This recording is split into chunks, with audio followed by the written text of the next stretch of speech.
यह कहानी है एक लालची डोसा व्यापारी की, जो अपने अनोखे डोसा प्रकारों के साथ मशहूर हो गया था। उन्होंने नए तरीकों से चिकन करी डोसा और इसके अलावा भी नए डिशेस बनाए, जिन्हें लोग बहुत पसंद करते थे। लालची व्यापारी की आंखों में लालसा की किरण चमकती है जब उन्हें डोसा की नई विभिन्नताओं के लिए विचार आते हैं, ताकि वह अपने लाभों को अधिकतम कर सके। डोसा की अद्वितीयताओं के बारे में जानकर ग्राहक रेस्टोरेंट में भीड़ लगाते हैं। डोसा की खुशबू उनके इंद्रियों को छू जाती है और रसायन उन्हें और भी व्याकुल कर देता है। जैसे जैसे रेस्टोरेंट की प्रसिद्धि बढ़ती है, वैसे वैसे लालची व्यापारी की लालसा भी बढ़ जाती है। वह डोसा डिशेस की कीमतें बढ़ाने लगता है, उम्मीद करते हुए कि ग्राहकों की संतुष्टि के बदले ज्यादा पैसा कमा सकेगा। ग्राहक बढ़ते हुए कीमतों से निराश होने लगते हैं। कुछ वफादार ग्राहक जो पहले नियमित आने वाले थे, अब रेस्टोरेंट में जाने से हिचकिचाते हैं। भोजन क्षेत्र में माहौल सुस्त हो जाता है। यह कैसे हो सकता है? हमें यहाँ आकर आपके स्वादिष्ट डोसा खाने का खुशी था, लेकिन अब आपने कीमतें बढ़ा दी हैं। हम इतने सालों से यहाँ आते आए हैं, लेकिन अब हमें आपके डोसा खाने का मन नहीं कर रहा है। लालची व्यापारी खिड़की से बाहर देखते हैं, निराशाजन ग्राहकों को ध्यान से देखते हुए। उनके मुंह पर एक चालाक मुस्कान आती है, सोचते हुए कि ग्राहक आखिरकार लौटेंगे, चाहे वे पहले थोड़ा गुस्सा भी करें। सर, हमें कम कीमतों पर बेहतरीन गुणवत्ता प्रदान करनी चाहिए। ग्राहक संतुष्टि हमारी महत्वपूर्णता होनी चाहिए। तुम्हारी बातों में कुछ सच्चाई है। मुझे लगता है मैंने अपनी लालसा के चलते गलत निर्णय लिए हैं। लालची व्यापारी अपनी गलतियों को सुधारने का निर्णय लेते हैं। वह डोसा डिशेस की कीमतें कम करते हैं, जिससे ग्राहक खुश होते हैं। रेस्टोरेंट पुनः अपने उत्साहजनक माहौल को प्राप्त करता है। पुराने ग्राहक वापस लौटते हैं और नए ग्राहक आकर्षित होते हैं, ताकि वे सस्ते और स्वादिष्ट डोसा का आनंद ले सके। लालची व्यापारी सोचते हैं, उन्हें यह मालूम हो जाता है कि ग्राहक संतुष्टि पर ध्यान केंद्रित करना और मुद्रा के मुताबिक मूल्य प्रदान करना लंबी अवधि में सफलता और विकास है। बदले हुए दिमाग और सीखे हुए दिल से लालची व्यापारी द्वारा रेस्टोरेंट एक बार फिर उमड़ पड़ता है। डोसा डिशेस ग्राहकों को हर्षित करते रहते हैं और सफलता की खुशबू हवा में फैलती है।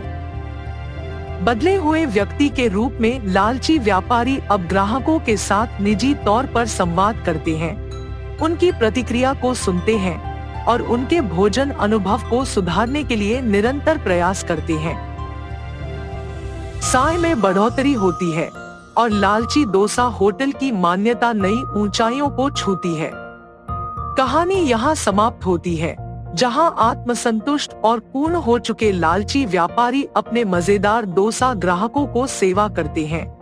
कहानी का सीख यह है, आखिरी समय में ग्राहकों का प्यार और संतुष्टि ही सफलता और समृद्धि की ओर ले जाता है। एक लंबे समय पहले एक गांव में रत्नदीप और रानी नामक पति पत्नी रहते थे। रत्नदीप खुद के होटल में डोसा तैयार करके बेचता था। वो डोसा बनाता था और उसकी पत्नी सबको वो परोस के उनसे पैसे लेती थी। रत्नदीप सिर्फ स्वादिष्ट डोसा ही नहीं बनाता था, बल्कि उन्हें बहुत ही कम दाम पे बेचता था।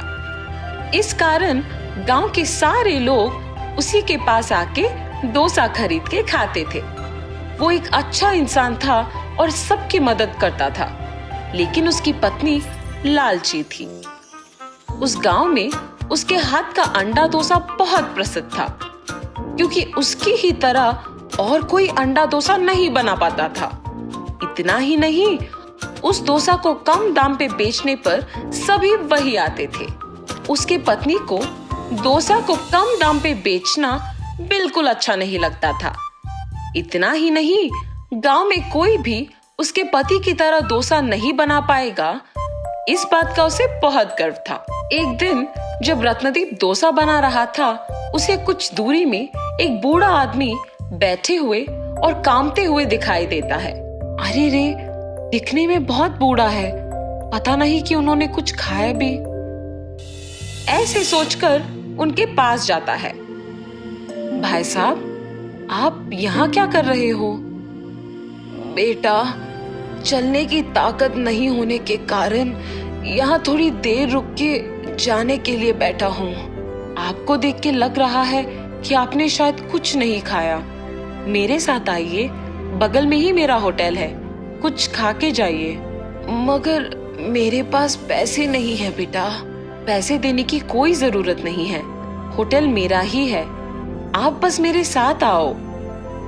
ऐसे कह के उस बूढ़े आदमी को उसके साथ अपने होटल लेके बिठाता है। वो गरम गरम डोसा बना के उसके पत्नी को उनको परोसने के लिए कहता है। उसकी पत्नी को वो करना अच्छा नहीं लगने के बावजूद उस बूढ़े आदमी को डोसा परोसती है। भूखा रहने के कारण वो बूढ़ा आदमी डोसा को जल्दी जल्दी खा लेता है। उस आदमी को ऐसे खाते हुए देख रत्नदीप उसके लिए पानी लेके आता है। मेरे भूखे पेट को तुमने भरा है, इसके बदले में मैं मेरे पास की छोटा सा तोहफा तुम्हें देना चाहता हूँ बेटा। आपको कुछ भी देने की कोई जरूरत नहीं है भाई साहब, मेरे खुशी के लिए तो स्वीकार करो बेटा। ऐसे बोल के वो बूढ़ा आदमी उनको डोसा बनाने के लिए एक तवा देके वहां से चला जाता है। उस आदमी के जाने के बाद उसकी पत्नी उसके पास आकर कहती है, क्यों जी, पहले तो आप सबको कम दाम में डोसा बेच रहे हैं और ऊपर से आप रास्ते में जाते हुए अनजान लोगों को बुला के उन्हें मुफ्त में खिला के भेज रहे हो। इससे क्या कोई लाभ है? ऐसे डोसा बनाने से हमारे पास कुछ नहीं बच रहा। अब हमारा इतना कठिन स्थिति भी नहीं है कि हमारे पास खाने के लिए भी कुछ नहीं है ना। जितना है उतने में दूसरों का सहायता करते हुए खुश रहना चाहिए। अपने पति के बातें सुनकर रानी गुस्से में वहां से चले जाती है। जितनी भी बार कहूं इनसे, ये नहीं बदलेंगे, सबकी सहायता करते ही रहते हैं। अगर मैं उनको बताए बिना डोसा का दाम बढ़ाऊंगी, तभी हमारे पास कुछ तो पैसे बचेंगे। ऐसे फैसला करके अपने पति को बताए बिना दाम बढ़ाती है। आम डोसा 15 रुपए का और अंडा डोसा 25 रुपए का। ऐसे होटल को आए हुए लोगों को बोलती है, आपके होटल में स्वादिष्ट खाना बनने के अलावा कम दाम पर मिलने के कारण ही हम सब आपके पास आते हैं, मगर अब आप ऐसे दाम अचानक बढ़ाते हैं तो कैसे होगा? अरे, आपको डोसा चाहिए तो खाइए, वरना नहीं। मेरे पति की तरह अगर कोई और इस गांव में स्वादिष्ट डोसा बनाता है तो उसी के पास जाके डोसा खाओ। ऐसे कठिन तरीके से कहती है।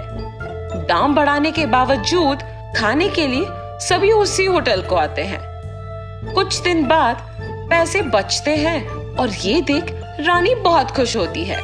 मेरे दाम बढ़ाने के बावजूद अगर लोग इसी होटल में खा रहे हैं तो इसका मतलब ये है कि मैं दाम और थोड़ा बढ़ा सकती हूँ। आज से अंडा डोसा 50 रुपए और आम डोसा 25 रुपए का है। ऐसे होटल को आए हुए सबको बोलती है, अरे, आपके होटल के डोसा चाहे कितना भी स्वादिष्ट क्यों ना हो, ऐसे दाम बढ़ाते जाओगे तो लोग कैसे खरीद पाएंगे? अरे, आपको अगर चाहिए तो इधर आके खाइए, वरना चले जाइए। ऐसे अभिमानी स्वभाव से कहने के कारण वो आदमी उसके सामने से ही दूसरे होटल को चला जाता है। उसको देख बाकी लोग भी चले जाते हैं। तब से सब उनके होटल को आना ही बंद कर देते हैं। रानी, क्या हुआ? कुछ दिनों से कोई भी होटल को नहीं आ रहा। हमारे जैसे और दूसरा कोई भी डोसा नहीं बना सकेगा, इसीलिए कभी ना कभी उन सबको लौट के आना ही पड़ेगा। मेरी पत्नी की लालच के बारे में तो मुझे पता ही है। या तो उसने होटल को आए हुए लोगों को कुछ कहा होगा, या फिर क्या मुझे बताए बिना उसने दाम बढ़ा दिया होगा। ऐसे सोच के कुछ नहीं कहता है और वहां से चला जाता है। ऐसे बहुत दिन बीतने के बाद सभी उसके होटल के बजाय उसके सामने के होटल को जाते हैं। मेरे लालची स्वभाव के वजह से ही मैंने दाम बहुत ज्यादा बढ़ा दिया और अभी सारे लोग हमारे होटल के बजाय सामने वाले होटल को जा रहे हैं। ऐसे सोचकर दुखी होती है। उसको ऐसे दुखी देख उसका पति उसके पास आकर पूछता है, कम से कम अब तो सच बोलो, लोग हमारे होटल क्यों नहीं आ रहे हैं? ऐसे पूछने पर रानी अपने पति को सब सच बता देती है। देखा तुमने, तुम्हारी लालच की वजह से हमें क्या भुगतना पड़ रहा है। कम से कम तुम्हारा स्वभाव अब बदलो और हमेशा की तरह वही दाम लगाओ, तभी हमारे पास सारे ग्राहक आ जाएंगे। आइंदा मैं ऐसे कभी नहीं करूंगी, अब सब आप ही की मर्जी। रत्नदीप अगले दिन से उसी दाम पे डोसा बना के बेचने लगता है। आम डोसा सिर्फ 10 रुपए का और अंडा डोसा सिर्फ 15 रुपए का। ऐसे जोर जोर से चिल्लाने पर उसके सारे ग्राहक सामने के होटल से उसके होटल वापस आ जाते हैं। ऐसे कुछ ही दिनों में वापस होटल भीड़ित रहने के कारण डोसा बनाने में देर लगता है। इसीलिए रत्नदीप फैसला करता है कि एक और तवा खरीदने की आवश्यकता है। अरे हाँ, उस बूढ़े आदमी का दिया हुआ तवा तो है ही। ऐसे सोच के अंदर जाके उस तवे को बाहर लेके आता है। उसमें एक डोसा बनाते ही वो एक डोसा बहुत सारा डोसा बन जाता है और ये देख वो आश्चर्यचकित रह जाता है। हाँ, ये क्या माया है? रानी, रानी, एक बार इधर आओ। हाँ जी, क्या हुआ? ये देखो तो सही। ऐसे उसके भी सामने उस तवे पे डोसा बनाता है और तुरंत वो कई डोसा बन जाना देख वो भी दंग रह जाती है। ये कौन सा जादू है जी? एक डोसा कई डोसा में बदल रही है। तुम्हें वो बूढ़ा आदमी याद है? उसी का दिया हुआ तवा है ये। और तुमने उस दिन उनको डोसा मुफ्त में देने के कारण गुस्सा किया था। ये सब आपकी सहायता करने की वजह से ही मुमकिन हुआ है जी। ऐसे उस दिन से अंडा डोसा को कम दाम पे बेच के बचे हुए डोसा को गरीब लोगों को मुफ्त में दे के पति पत्नी दोनों खुशी से जीने लगते हैं। एक लंबे समय पहले एक गांव में जगन और सरस्वती नामक पति पत्नी रहते थे। उनका ऋत्विक नामक एक होशियार बच्चा भी था। उनके खुद का एक होटल भी था। वहाँ हर रोज स्वादिष्ट और अच्छा सुगंध आने वाला बज्जी बना के बेचते थे। ऋत्विक भी पढ़ते हुए उसके माँ बाप का मदद करता था। हमेशा की तरह जगन बज्जी बना के बेचने लगता है। आलू बज्जी, मिर्ची बज्जी, ऑनियन बज्जी, आइए बाबू आइए। ऐसे जोर जोर से चिल्लाने पर उस रास्ते में जाते हुए लोग सारे उस सुगंध की वजह से बज्जियां खरीद के जाते थे।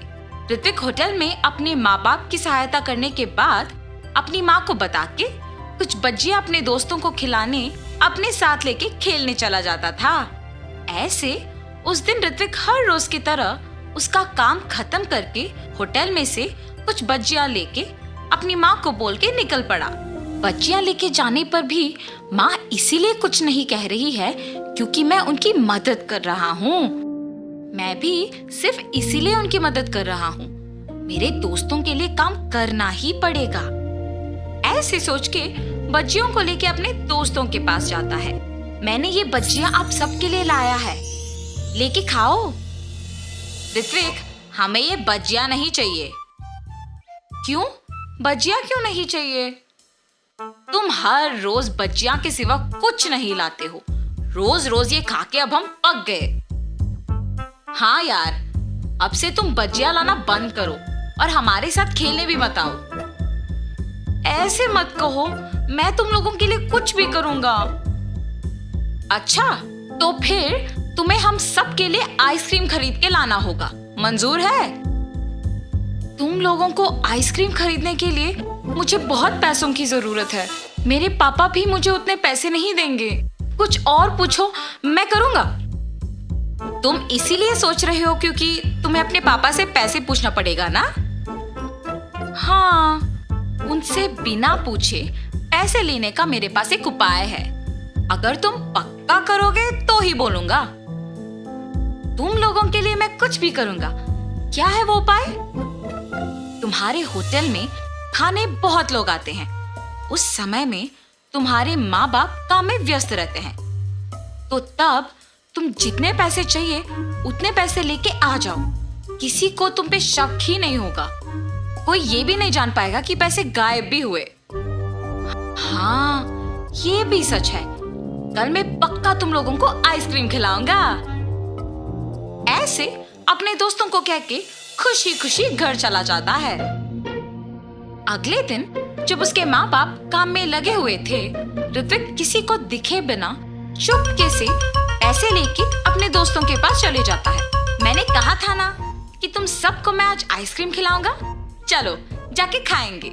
ऐसे वो उसके दोस्तों को लेके आइसक्रीम बेचने वाले के पास जाता है और सबको आइसक्रीम खिलाता है। कल क्या चाहिए बोलो, मैं खरीदूंगा। कल तुम जो कहो वही चाहिए हमें। ठीक है, कल मैं तुम लोगों को मेरा मनपसंद खाना खिलाऊंगा। ऐसे कहकर वो घर चला जाता है। रात में सोए बिना अपने दोस्तों के बारे में सोचते रहता है। कल मुझे अपने दोस्तों को कुछ अनपेक्षित खिलाना होगा, मतलब मुझे कल और पैसे लेके जाना होगा। ऐसे ऋत्विक अपने दोस्तों के कहा मान के हर रोज अपने माँ बाप को बताए बिना उनके मनपसंद चीजें खरीद के देता था। आखिर में ये उसका एक बुरी आदत बन चुका था। हर रोज की तरह जब एक दिन ऋत्विक उसके माँ बाप के काम करते वक्त पैसे लेने गया था, तो उसकी माँ उसे देखती है। ऋत्विक, यहाँ आओ। हाँ माँ, क्या हुआ? तुम वहाँ क्या कर रहे थे? मैं कुछ नहीं माँ। सच कहो, मैंने तुम्हें पैसे लेते हुए देखा। ऐसे बिना पूछे पैसे लेना गलत है। क्या तुम्हें नहीं पता तुम अब पैसे भी चोरी करना सीख गए? माँ, मुझे माफ करो, मैंने अपने दोस्तों के लिए ये सब किया है। आइंदा ऐसे कभी नहीं करूँगा। पहली बार है इसलिए कुछ नहीं कह रही हूँ। आइंदा ऐसे करोगे तो चुप नहीं रहूंगी। जी माँ। लेकिन उसकी माँ ये सोच में पड़ के दुखी होती है कि उसके बेटे को ये बुरी आदत आया कैसे। उसकी माँ को जब ऋत्विक ने ऐसे देखा तो वो तुरंत बदल गया। अपने दोस्तों के पास जाना बंद कर दिया। हर रोज अच्छे से पढ़ के अपने माँ बाप की मदद करते हुए रहता था। ऐसे कुछ दिनों बाद अचानक पैसों की पेटी में पैसे नहीं दिख रहे थे।